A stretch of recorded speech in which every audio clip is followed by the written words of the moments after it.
Hi there, I'm David Hunt, owner of GameMasters Guild, and today I want to show you a few board games that are great to introduce people to board games that aren't necessarily gamers. Now, a lot of board games now, of course, are themed. You've got superheroes, you got science fiction, horror. There's a whole bunch of different kinds of games out there. But if you're trying to get your friends in and you break out, let's say, Dungeons and Dragons, maybe they're just not ready. You know, you break out something like Sentinels of the Multiverse, well, you know, they might go and watch superhero movies, but maybe they're not quite into something like this. You need a game that kind of bridges the gap between classics like Monopoly, Risk, Scrabble, and introduces them to some different types of games, like you normally find at your local FLGS. Some of these games are, let's say, Catan. It's made for 1 to 4 players. There are numerous expansions, and even though it kind of has a medieval fantasy vibe on the front, it's really has nothing to do with the game itself. The game is a game where you have all these tiles that are different environments, different resources, and as you play, everyone is gathering resources and attempting to build the longest road, build the most towns and cities, all the time trying to avoid having their things taken by the robber. And it's a real simple game, it's real easy. You're trying to build up victory points and trying to win the game that way. Super easy for people to get into it. There's no role playing, you don't have to imagine anything weird. You're just trying to win some victory points. Super great game, super popular, and it's also like Monopoly in the sense that there are actually Catan competitions all over the world. But you don't have to be that intense to enjoy Catan. What a great game to get your friends who aren't gamers into gaming. Now, another one we have is Ticket to Ride.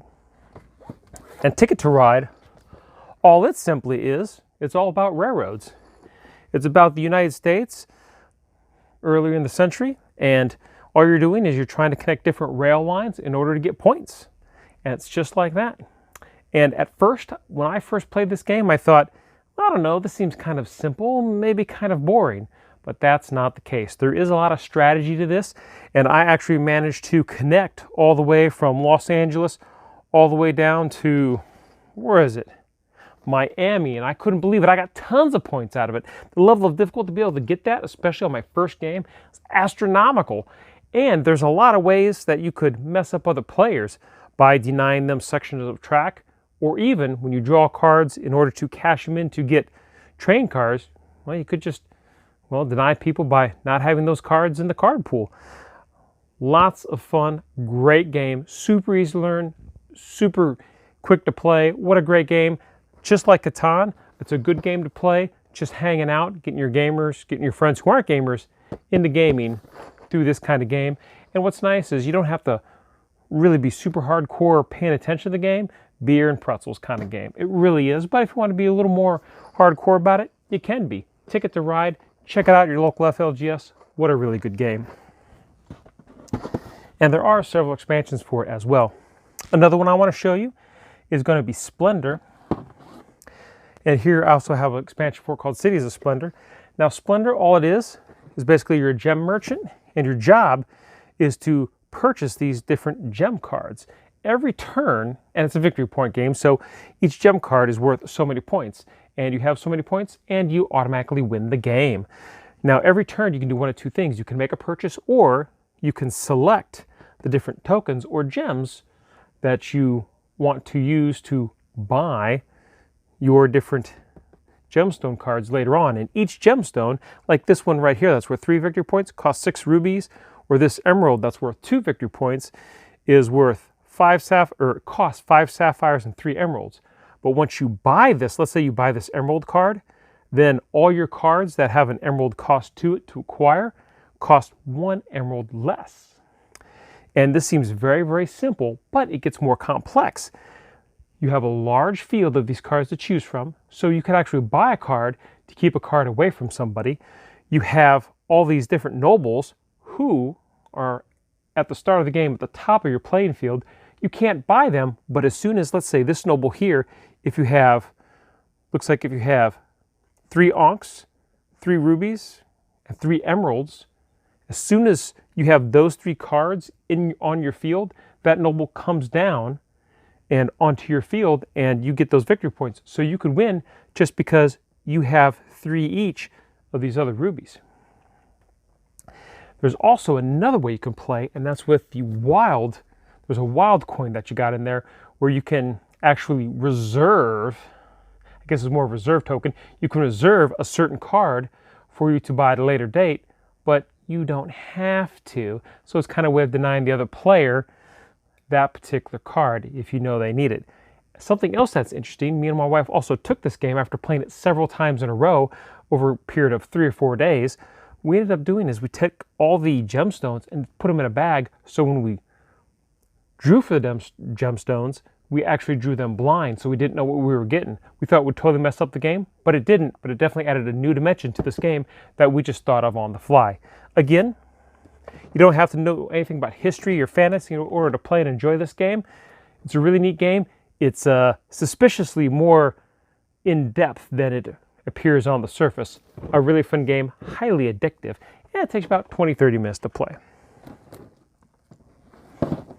Well, of course, I didn't mention that Ticket to Ride. Let's back up a little bit.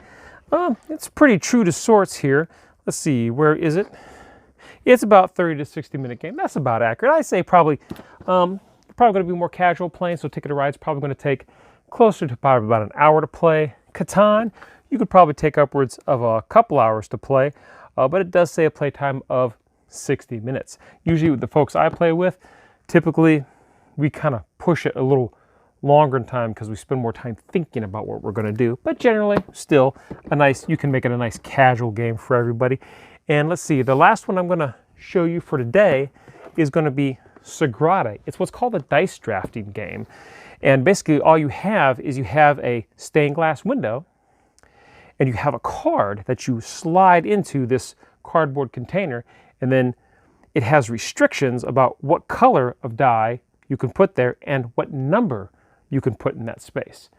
And the different kind of cards you put in there, you can increase the difficulty. So if you're an experienced player, maybe you should play a card that's 5 or 6 level difficulty, where if you have a brand new player to playing Sagrada, maybe you don't even have them put a card in at all and just follow the most basic rules. No color can be horizontally or vertically next to each other. So you can't have 2 yellows horizontal or 2 yellows vertically to each other, horizontally, vertically. And also too, you can't have 2 of the same number either side by side or up and down, horizontally or vertically. Diagonally, doesn't matter.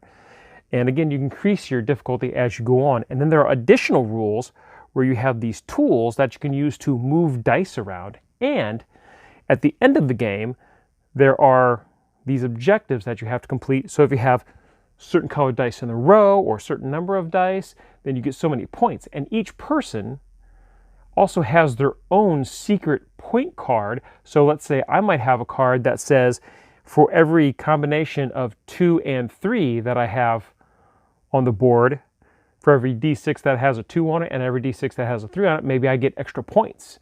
And that's kind of like my secret point value, and that other people don't know about, that I might be able to get an edge on in order to win the game. Again, you're just trying to accrue points. A very easy game to play. 30 minutes, that's about true. 1 to 4 players. Now starting out might take you a little longer, and as time goes on, especially with more experienced players and greater difficulty cards inserted into your stained glass window for dice placement, and especially using the extra tool cards, which you do not have to use right away, it can actually take you a bit longer. But generally speaking, 30 minutes, great game, good way to get a gamer into playing these games without them actually being a gamer. And Sagrada also too has a 5 to 6 player expansion and several additional expansions, which would be great if you want to expand the game. Catan likewise, like I said before, has multiple expansions, so does Ticket to Ride, and so does Splendor. Splendor probably has the least expansions right now. Catan probably has some of the most expansions right now, although Ticket to Ride does have several expansions and is right behind that. Well, I hope you enjoyed this quick look at some board games that are really good to get your friends who are gamers, who aren't gamers, into gaming with these kind of segue games. These, I don't even want to call them entry-level games. They seem very simple on the surface, but the more you play, the more challenging it can become, because as everyone learns the rules, and suddenly you start trying to do as best you can to try to get one up on each other. But really great games.